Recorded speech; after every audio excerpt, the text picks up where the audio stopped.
The bridge is to go out, in and out from other chains.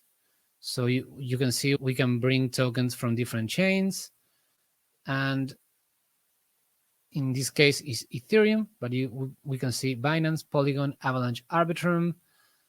So we can come into Solana by selecting a chain outside, or if we choose Solana to be our initial chain, we can bridge out and we can go into, for example, Polygon.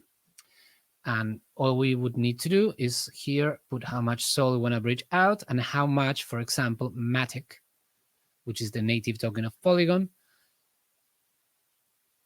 And you would need to select a different wallet because the Solana wallets and the Ethereum wallets are different.